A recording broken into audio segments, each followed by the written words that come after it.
c'est l'heure de la SVT.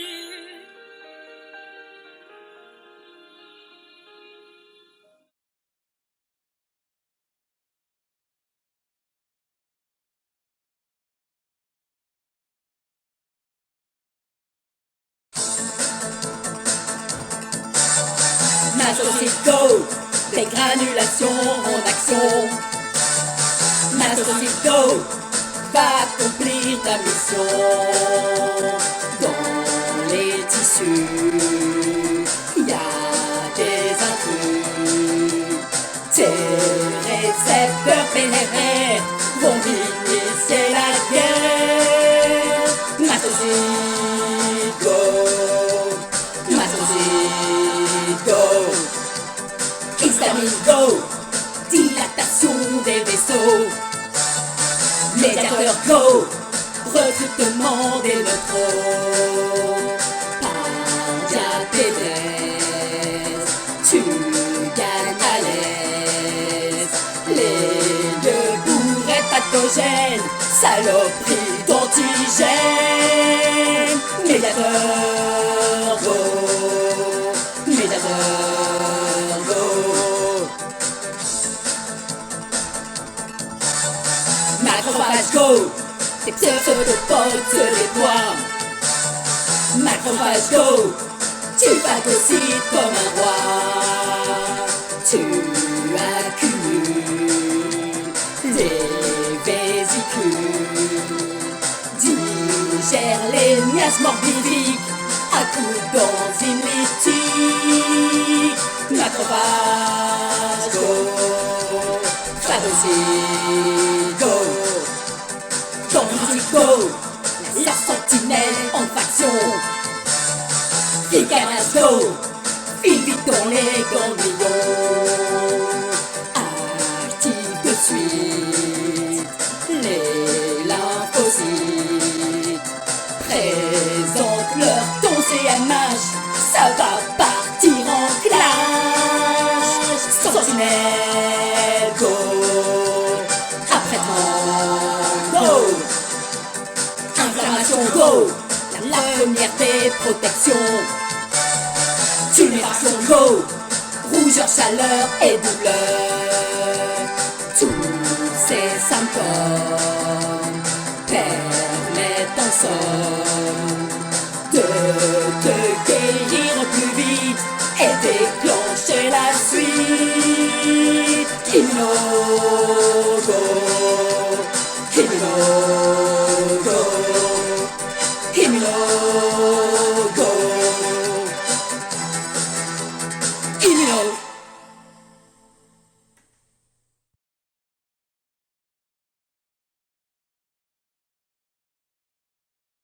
Et maintenant, le petit quiz en 10 questions. Attention, c'est parti! Donc, n'hésitez pas à mettre pause sur la vidéo, bien sûr, pour trouver le temps, pour trouver les bonnes réponses, pour ne pas rater votre petit quiz. Alors, avant de commencer, bien sûr, un petit rappel. Quelles peuvent être les agressions qui peuvent déclencher une réaction inflammatoire aiguë? Eh bien, ça peut être un traumatisme physique, comme on voit à côté, où la pauvre s'est faite une belle galaxie sur le genou.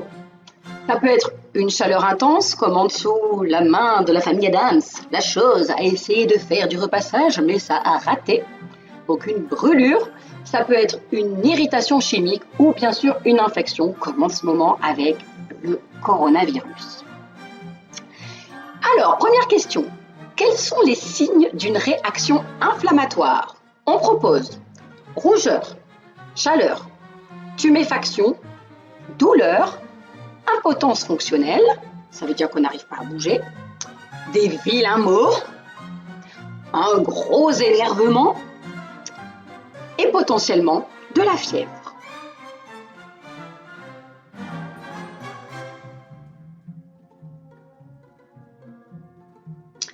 Alors, je pense qu'on aurait pu répondre tout, mais on va rester dans les clous et dans les textes officiels et on va sélectionner rougeur, chaleur, tuméfaction, douleur et on peut rajouter même l'impotence fonctionnelle et éventuellement de la fièvre.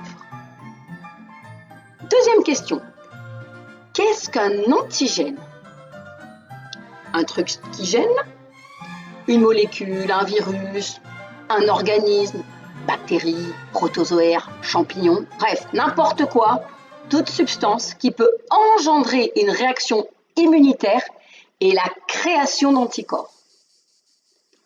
Un truc qu'il ne faut pas confondre avec l'anticorps, qui lui défend le corps. Ou enfin, un liquide pour la bagnole qu'on met pour nettoyer les vitres en hiver, sinon on n'y voit encore plus rien quand on cherche à y voir.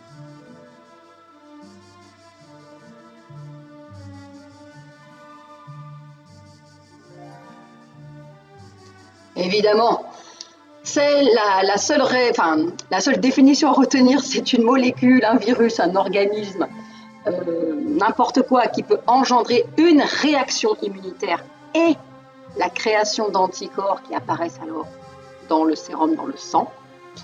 Mais c'est aussi un truc qui gêne, c'est vrai. Et puis c'est vrai qu'il ne faut pas confondre l'anticorps avec l'antigène. L'anticorps, lui, défend le corps.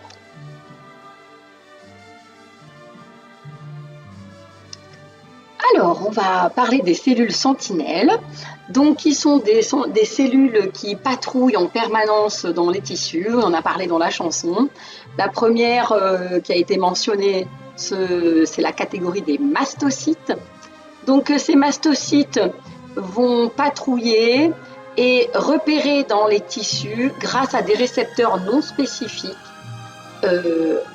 des agents infectieux ou des situations dangereuses. Et lorsqu'un mastocyte détecte un danger, il passe à l'action. Sur cette photo, on voit un mastocyte en pleine action. Que représente le collier? Réponse 1. Il représente les médiateurs chimiques de l'immunité libérés au moment de la dégranulation. Il représente un collier qui n'allait pas du tout avec la tenue de Toto le Masto, d'où son éjection.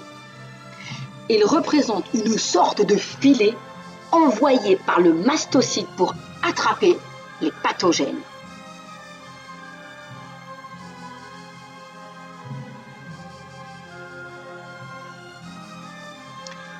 Et la bonne réponse était, bien sûr, que ce collier représente la grande quantité des médiateurs chimiques de l'immunité libérés au moment de la dégranulation. Voilà, donc ces médiateurs chimiques, on va voir justement quelques-uns de leurs rôles, et il y en a beaucoup. Donc, il y a beaucoup de médiateurs, on va se focaliser sur un, parce qu'il est un peu plus connu, entre guillemets, qui s'appelle l'histamine et qui est cité dans la chanson. Alors, quel est le rôle de l'histamine? De donner la pêche, car c'est une vitamine. De déclencher des allergies, car elle est produite par les étamines des plantes, et c'est pour ça qu'on prend des antihistaminiques. Elle sert à donner bonne mine, c'est pour ça qu'on rougit. Ou elle sert à provoquer une vasodilatation des vaisseaux sanguins, d'où un afflux de sang.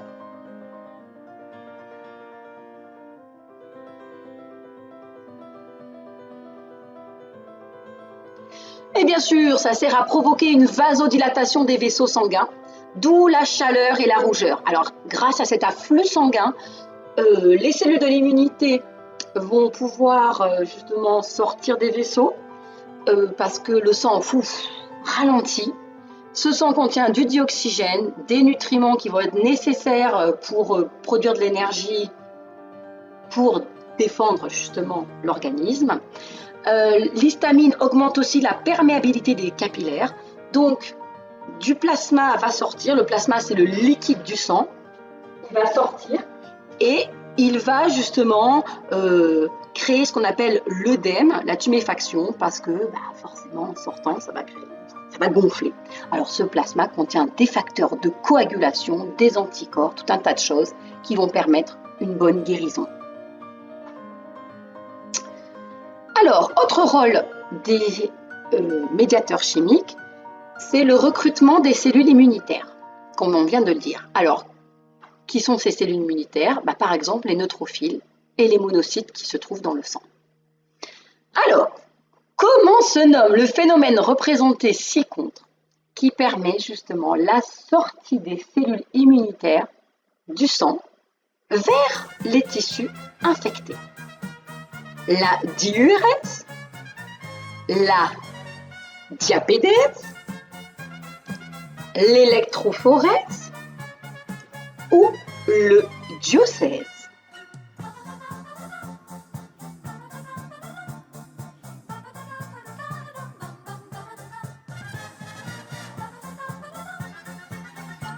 C'était la diapédèse.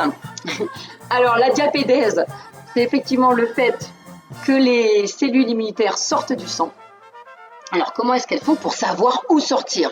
Eh bien, sous l'action des médiateurs chimiques libérés par le petit mastocyte, les cellules de la paroi des vaisseaux vont se mettre à fabriquer des molécules d'adhérence.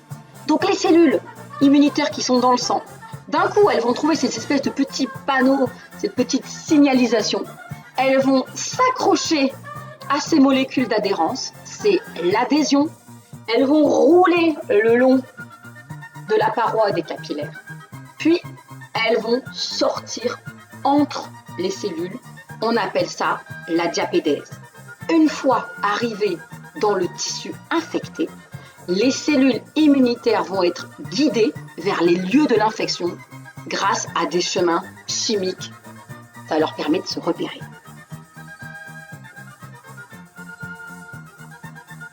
Alors, une fois arrivés dans les tissus, les neutrophiles et les monocytes vont se transformer en cellules effectrices, les macrophages. Alors, ces macrophages sont à courte durée de vie pour Rocco le neutron, par exemple. Voilà, donc lui, il avale beaucoup de petits antigènes, mais il meurt assez rapidement et il forme souvent le pus.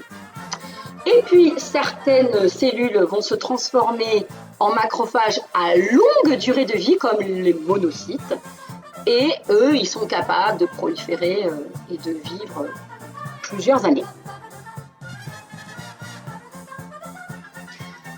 Question 6. Comment se nomme le phénomène réalisé par les macrophages et magistralement mimé par Isaza the Prof? La myxomatose, la mucoviscidose, la phagocytose ou la j'en ai eu ma dose?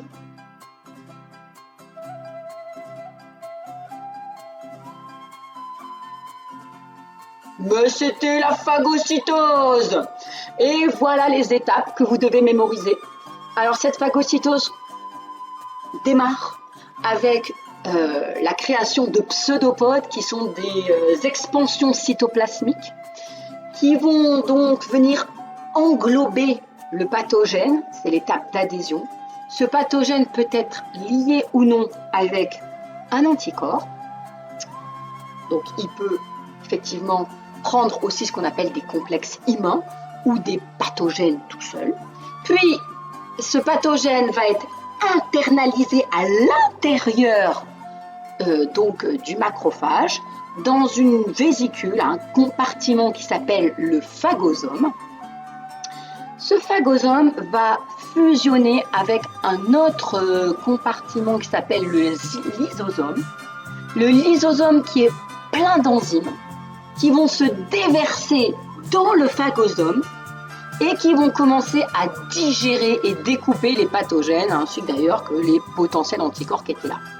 Puis, une fois que l'antigène a été découpé, eh bien, les déchets vont être éjectés.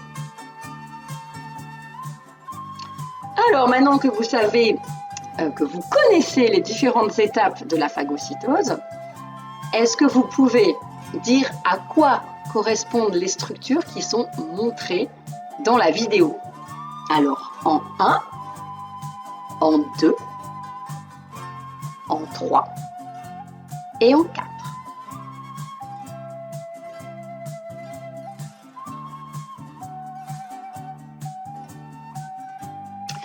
Alors, en 1, c'était l'antigène, bien sûr, comme par exemple un virus. En 2, c'était le fameux pseudopode.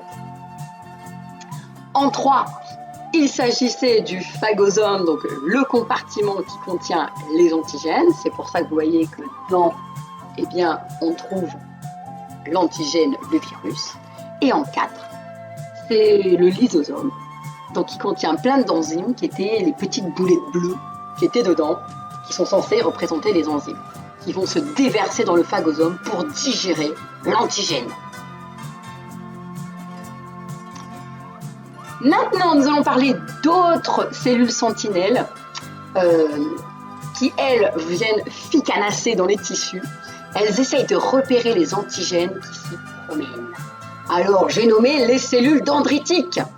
Donc, ces cellules dendritiques, lorsqu'elles repèrent un antigène, elles vont elles aussi le phagocyter, le digérer, mais en plus, elles aussi, elles sont capables, d'ailleurs les macrophages sont capables de le faire aussi, elles sont capables de mettre les petits fragments d'antigènes, qu'on appelle des déterminants antigéniques, sur les molécules de CMH. Alors, une molécule de CMH, c'est un petit peu comme la carte d'identité des cellules. Sur la membrane des cellules, on va trouver des molécules qui leur servent de carte d'identité pour dire, voilà, j'appartiens à tel individu. Eh bien, les cellules dendritiques vont placer des petits fragments d'antigènes sur le CMH pour avertir les autres cellules immunitaires de ce qu'elles ont rencontré, pour dire voilà ce qui se promène, ce qui se balade dans les tissus. Alors, question 8. Comment se nomme le phénomène mimé ci-dessous que réalise la cellule dendritique? Et au passage, à quoi correspond le serre-tête jaune et à quoi correspondent les bracelets qu'on voit qui sont enchâssés dans le serre-tête jaune et au bout des flèches rouges?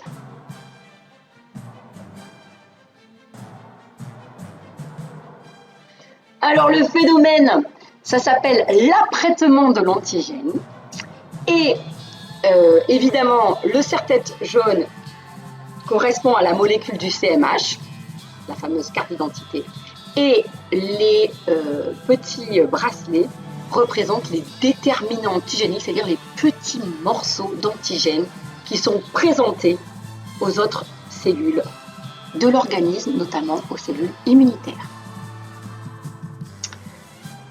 Une fois qu'elle a fait le tour des tissus, la cellule dendritique va partir dans les ganglions lymphatiques.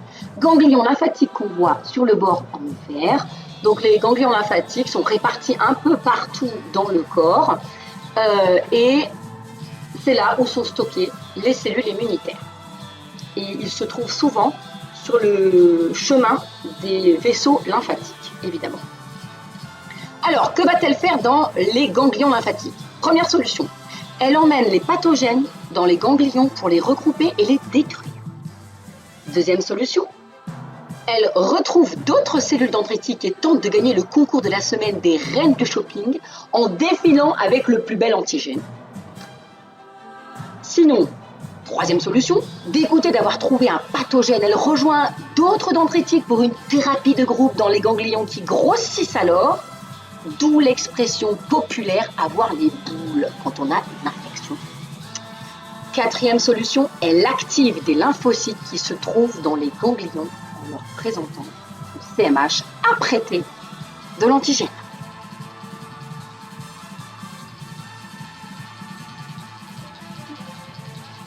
Et bien sûr, elle y va pour activer les lymphocytes T. Donc effectivement, comme on le voit ici sur cette petite BD animée, sur la première photo, la cellule dendritique présente son CMH avec dessus les déterminants antigéniques. Puis elle les pose sur le récepteur T du lymphocyte pour savoir s'il est spécifique ou non de cet antigène. S'il n'est pas spécifique, il ne va pas s'activer. S'il est spécifique, il va être sélectionné. On parle de sélection clonale. On va sélectionner cet antigène qui est, enfin plutôt ce lymphocyte, pardon, qui est spécifique et la réaction adaptative va s'amorcer. C'est-à-dire que les lymphocytes vont s'activer, se multiplier, que ceux qui sont spécifiques bien sûr, et se transformer en cellules effectrices. dernière question. Dans les ganglions, les lymphocytes portent au départ une auréole. Pourquoi? Parce qu'on dit que c'est un ange, parce qu'on dit qu'il est naïf, parce qu'on dit qu'il est gentil, ou parce qu'on dit que c'est un saint. Je vous laisse bien réfléchir.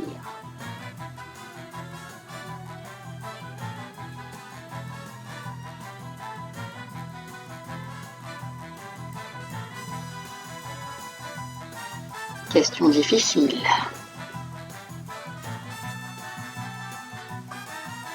Alors on dit qu'ils sont naïfs. Donc effectivement, il faut savoir que comme toutes les cellules sanguines, les lymphocytes sont produits dans la moelle des os.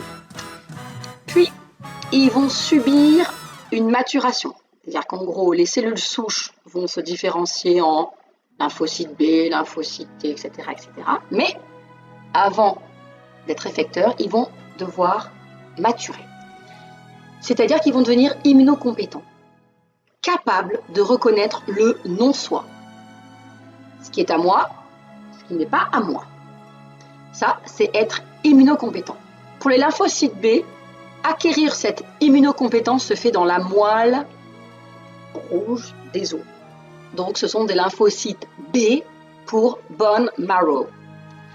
Les lymphocytes T, eux, ils subissent leur maturation dans un autre organe qui s'appelle le thymus, d'où leur nom, lymphocyte T.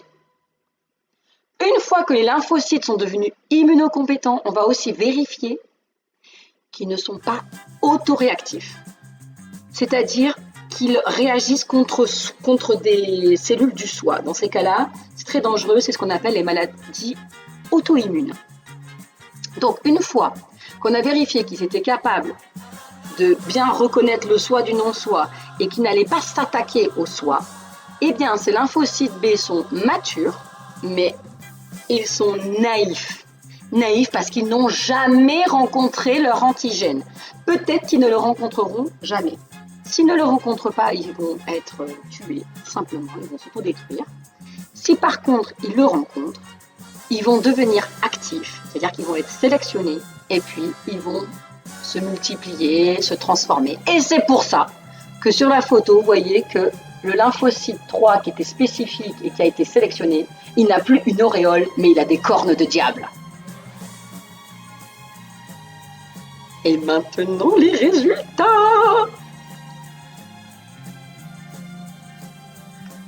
Alors, si vous avez entre 0 et 4 points, deux solutions. Soit vous n'avez rien écouté, et là, ça abuse de la méduse. Bon, il va falloir apprendre la chanson par cœur. Etc., etc. Et en plus, pour mieux mémoriser, une petite chorégraphie sera nécessaire. Cause numéro 2. Vous n'avez pas un super score, mais vous avez choisi des réponses drôles. Bah écoutez, restez tel quel, vous allez devenir un comique. Je vous laisse lire le petit diagnostic.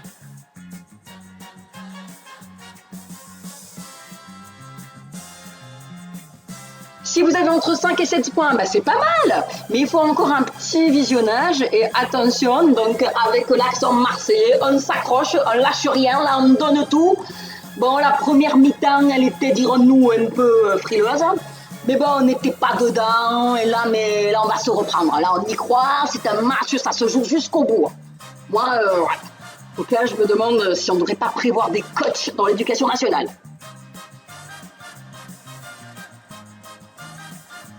Si vous avez entre 8 et 10 points, come on baby, light my fire, je te veux dans mon équipe. C'est vraiment la classe dans le palace, c'est le total respect, le move total. Enfin, c'est trop de la balle et le podium est pour toi.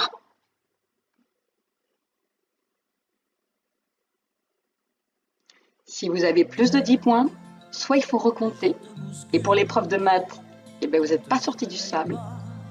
Soit vous êtes promu guide suprême et même Dalai Lama de l'immuno. Vous êtes le calife à la place du calife. À bientôt mes petits choupinous. Bisous.